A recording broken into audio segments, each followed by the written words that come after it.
everybody. Welcome back to the One Step Better Business podcast with Mike and Matt. I'm Mike. I'm Matt. What's up, dude?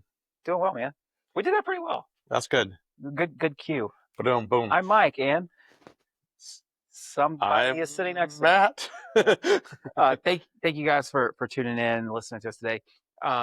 Today, we're going to talk about everybody's favorite subject, change.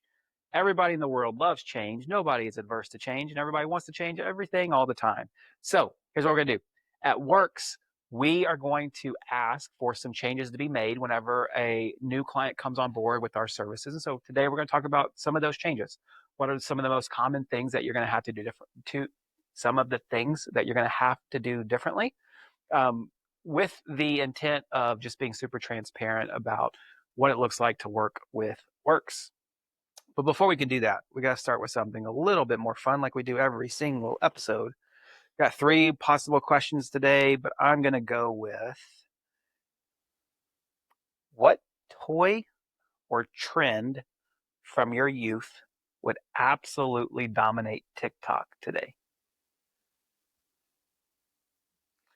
Like, I instantly think of like He-Man toys or GoBots. Do you know what GoBots are? No.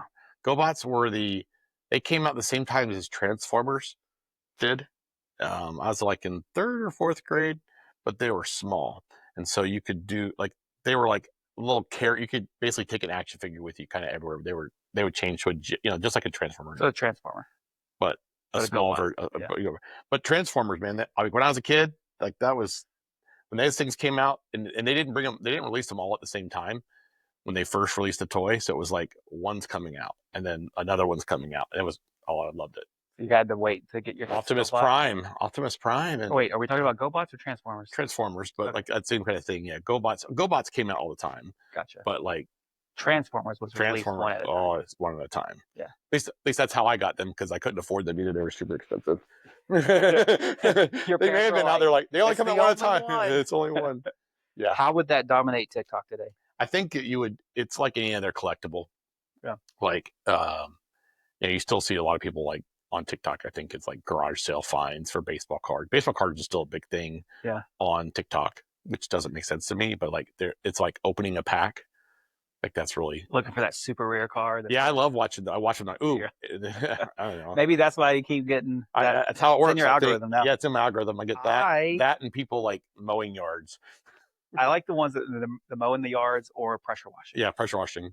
That's awesome. Yeah. That guy, there's that guy on TikTok that does like, he gives away the pressure washing in the communities. He has some interesting stories of like communities not letting him do it because it's not a part of, like, they're not getting the fine money or something. Is silly. Yeah. But yeah, that's interesting. I think any kind of toys, collectibles, when I was a kid, Smurf figurines were a big thing.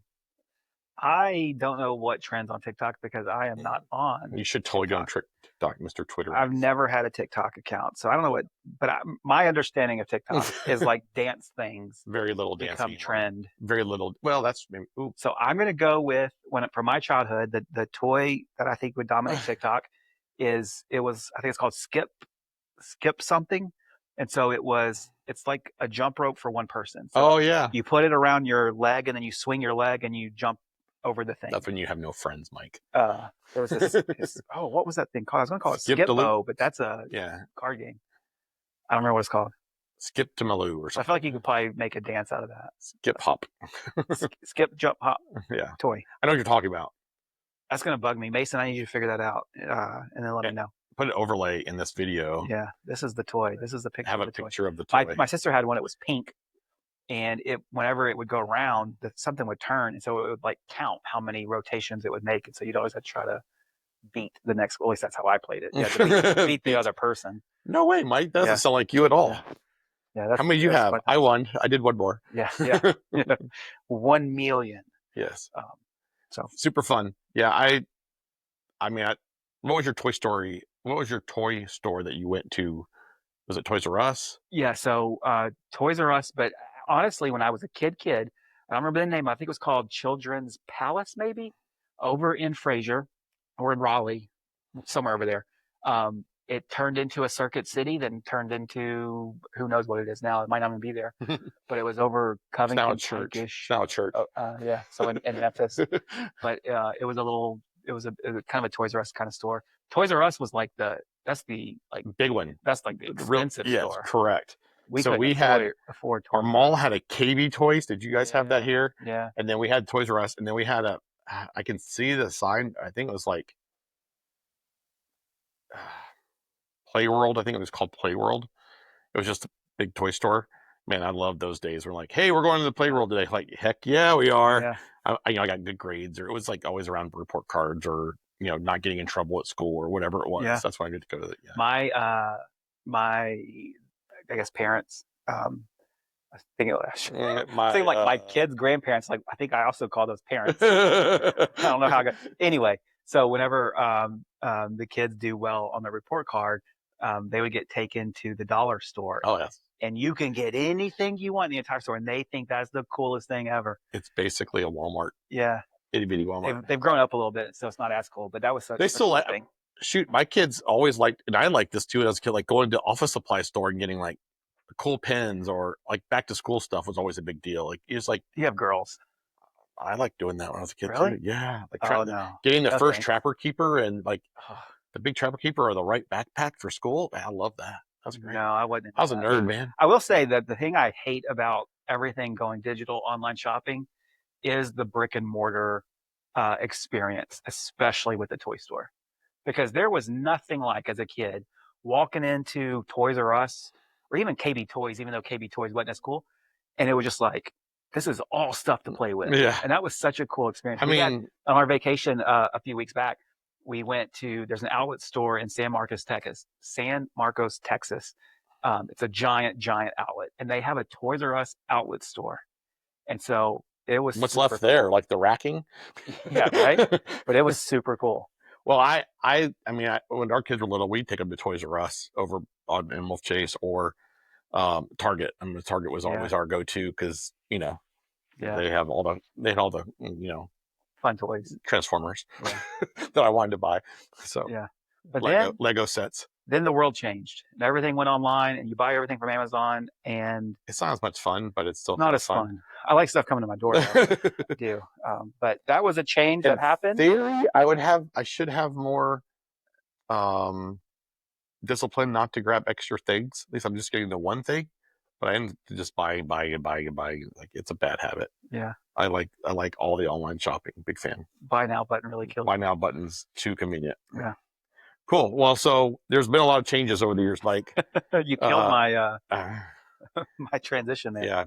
Good luck to you, sir. Changes. They happen. We went digital. You change your payroll systems to Works. There's gonna be some things that are gonna change. Correct. My goal in this conversation is just to give folks a heads up on kind of what to expect, why things will look a little bit different. I'll say right off the start, for the majority of the clients that come on board with us, we do not ask them to make major changes. So really what we're talking about is some of the little things, the unique things, the detailed things, just to give everybody a little bit of a fair warning on. Yeah, I think that's important. And then also, I think we would like to get into a little bit around the why today. Our bigger why, the overarching theme of all of this, a lot of times, is simplification. Hey, we want to make this process simple and easy and routine and repeatable, so that you can spend the time doing the right activities instead of having to do stuff that's not as maybe as efficient. And so a lot of times, while we would say we do our best to explain the why, a lot of times, because we've gone through that so many times, we probably don't do a good job as we wish we would. Yeah. And so I want to keep this super transparent. Like, a lot of these are around some why. Hey, like, there's some security rules involved in this stuff. There's controls to make sure that you're getting the right people, or have the approval and the ability to monitor another person. So you for some security standpoint. Yeah. So some of that stuff's going to be around that today. Some of that stuff's going to be just on, hey, this is why we do it this way, and here's some logic around it. Yeah, let's start with the security. One of the things that we're going to ask you to potentially change, depending upon what you're doing today, is point of contacts and who we're working with. So in our very first initial, what we call a kickoff call, where we're beginning the setup process, we're going to talk through what we call authorized contacts. An authorized contact is a person that has full authority and full access in all things payroll. So this is a person that if they wanted to pay an employee a $100,000 bonus, that's perfectly fine. They have the ability to do that, and they have the authority within their organization to do that. Anybody else that's not an authorized contact, our team will not speak to. And the reason for that is because of security. And so if you're currently used to anybody in the organization doing anything that they want to do with all their payroll stuff, then one of the changes that we're going to ask you to make is we need you to designate people with full authority, full access. It doesn't have to be one person. It could be multiple people, but we need to know who those individuals are before they reach out for any kind of support. Yeah, and you said something here was interesting. I had a clarifying question actually for my own knowledge. So if they can see everything, but you don't want them to be able to initiate a payroll for anybody, those are two different roles. Correct. Right. And so we often have this kind of come up where, hey, I don't want this person to be able to pay anything, but I'm okay with them seeing what everybody else makes. Yeah, we see that a lot with like HR people. Mm-hmm. If you're an organization that has multiple people in your people functions, so I might have an HR person that's responsible for initiating salary changes. They might be responsible for updating tax information on their employee groups, or a variety of things like that. But also, they can't process the payroll. Right. Somebody else is responsible for actually processing the payroll. So there's an approval thing that goes through that. But I need them to see everything. And so that would be, in our world, that's not a full authority, full access authorized contact. It is a different user type that we have to clarify within our setup process. And we would potentially be able to communicate with that HR person. 100%. Right. So as long as we know about it ahead of time, before they're reaching out, from an what actual authority they should have. Oh, and why we do that, I think is super important to talk about, because who should have access to be able to make changes, who should have access to communicate or like change a process or a workflow or whatever it may be. And we want to make sure we have clear expectations on what those roles are. More important than that is, you want to make sure you understand who has control over which things and who doesn't. And so in our role, we want to make sure that we have a very clear expectation of who we should be communicating with and who we should not. Yeah. And we have some detailed conversations around that, because sometimes we do find, maybe it's Matt Patrick is going to be an authorized contact, but I need that person to be restricted to certain things. And then we'll actually get into your previous system and we can bring up, well, actually, Matt Patrick can do and see everything. And so just know that there may have been some security holes there. Yeah. And so we like to be able to point that stuff out. And a lot of systems may not have the ability to do that. Or maybe they were in one role when they were set up and they now are in a different role, in which case, they could see that then, but they're not really doing that anymore. I need to change the role. Well, you never went in that system and update it. Those are a lot of reasons why that could happen. But we want to make sure we have clear expectations of roles. That's, so when the changes we ask you to make, it's understanding, this is really a security understanding of who should have access and who shouldn't. So it's kind of a change, but it's also like there's some limitations around what we're actually going to do here. Yeah. Yeah, that's a good one. The next thing that comes to mind when I think about the changes that we're going to ask you to make is we are going to ask all of our clients to log into our technology systems and enter payroll, whether that's adding new hires, whether that is updating employee information, entering time information. They're going to be using our technology to actually deliver to us a completed, accurate, ready to roll payroll. And so sometimes your previous payroll company may have a deal set up to where, you could just email me hours, or you could just call me with payroll information. We don't operate that way. We are going to ask you to log in. Why don't we operate that way, Mike? Because whenever we filter everything through a technology system, it allows us to make sure that everybody has the right access. So we're not doing things inappropriately for somebody. It allows you, the client, greater control over, I know that the things that I needed to get done did get done. I have real-time verification. And on our end, it removes some data entry, which allows us to keep our cost a little bit more, a little lower. Well, I think data entry too, that's one cost. The other one is accuracy. Yeah. No matter what, if you're emailing hours and you entered 37 and we entered 73, now I have to validate that in a process step, we're adding a layer of complexity or a layer of risk of mistake that we can avoid. You're going to enter the same hours in one place versus another. Might as well enter in the system of record. That way we don't have to enter it twice.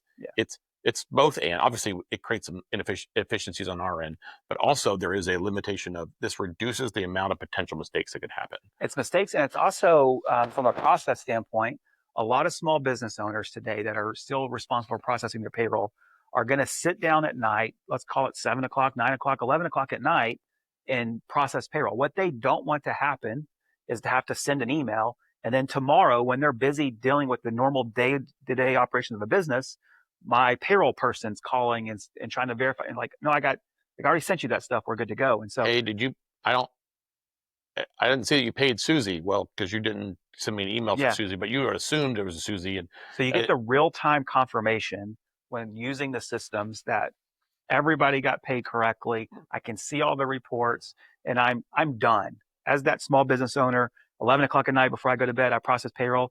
I'm done. I don't have to think about it. I don't have to worry about it tomorrow. It's 100% complete. And I think the same thing even when you're talking about adding an employee. Part of the things we're going to talk about there is the system by which you're going to onboard an employee is going to be digital. Mm-hmm. The employee is going to be responsible for giving you your W-4. The employee is going to be responsible for updating their direct deposit information. That's the long-term goal. Great. You're going to validate that information. You're going to confirm the information as far as rate of pay. You're going to say, yes, that employee is going to be onboarded. You don't have to worry about sending us the paperwork for us to go manually enter in, then you to verify if it's right. You've already going to see it all in real time. And that's it's an efficiency step. This is the idea of making things simpler. Yep. And that's one area that I think the change that you're making is going to turn into better employee experience on your end and give you greater control to make sure everything's being done correctly. So there is a big win for our clients. For sure. All right. Third thing that I can think of is we're going to ask you to process payroll on our timelines. In our world, we're managing a bunch of payrolls getting processed every single day. And so we have to have some boundaries around when payroll can get processed based on check dates.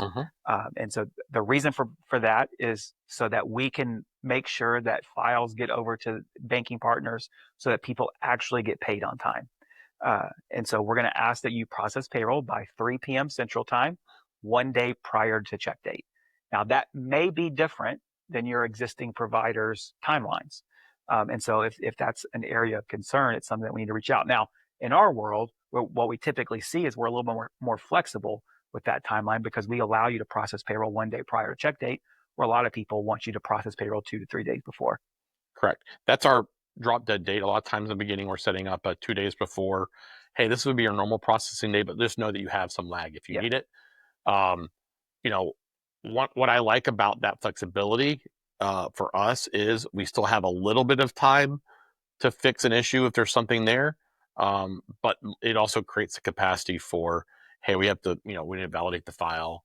Hey, we want to do some review of the information as it comes in, make sure the file's all right and correct. And that way it gets to the bank on time without any issues, without any stress, without any drama. Once again, trying to simplify the process. Yeah.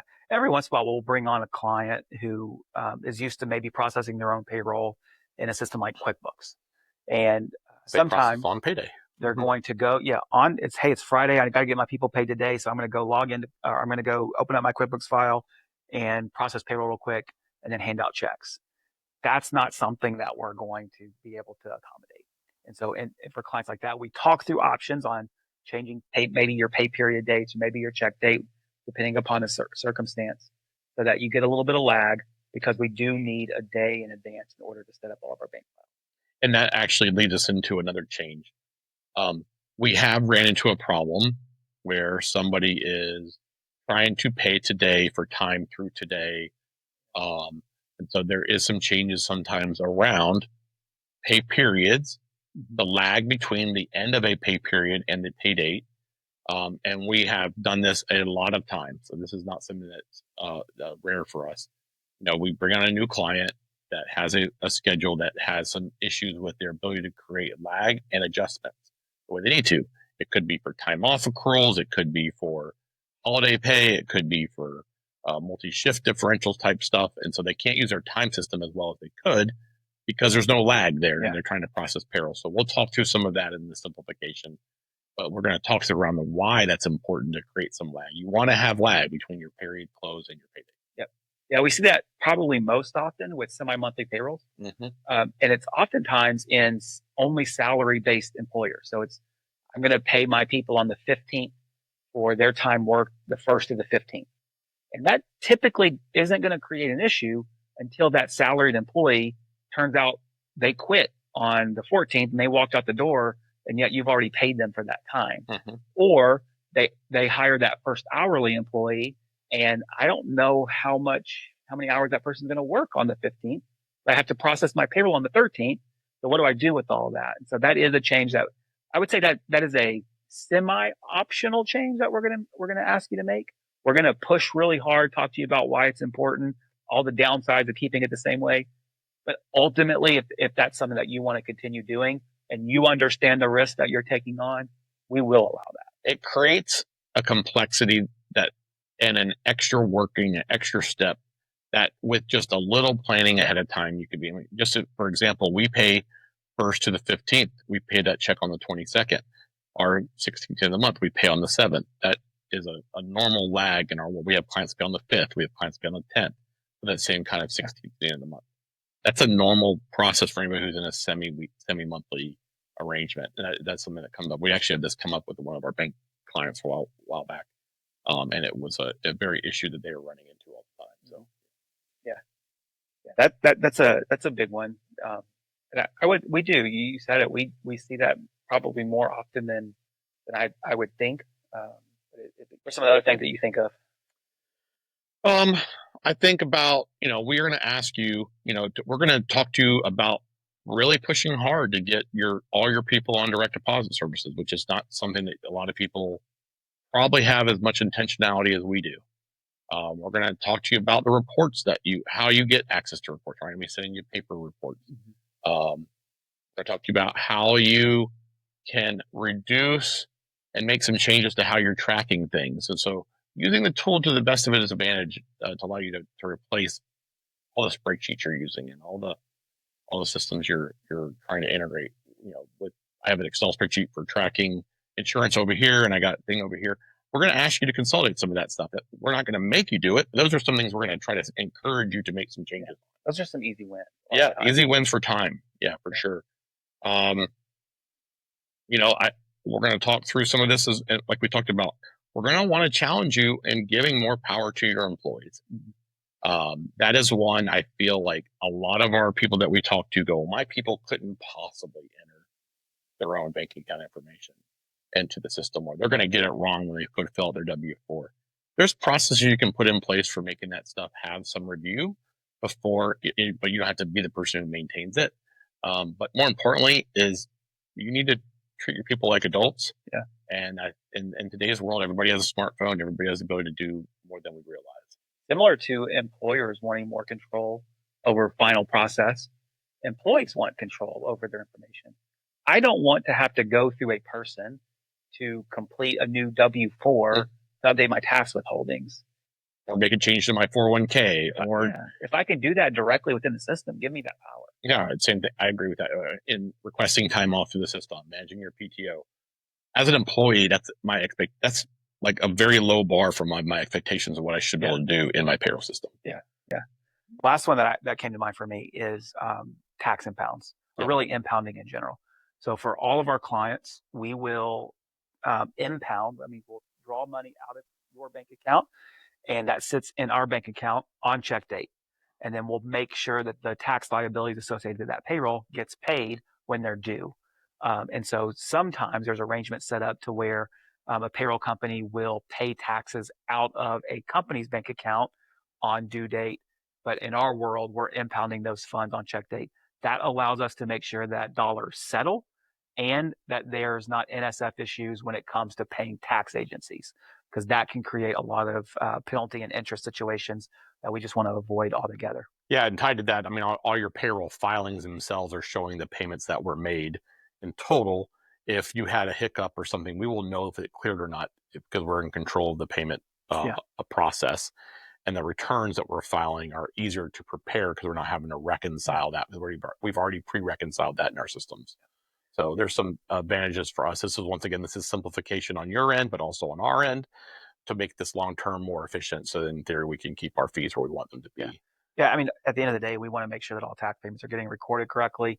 And I know that all of our clients very much so care about tax payments getting recorded correctly. Part of the big reason why they're doing this. Yeah.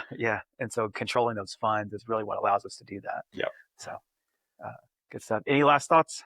Nope. I'm thinking we're good. I guess I do have one then. My big thought here is that it's important for you to be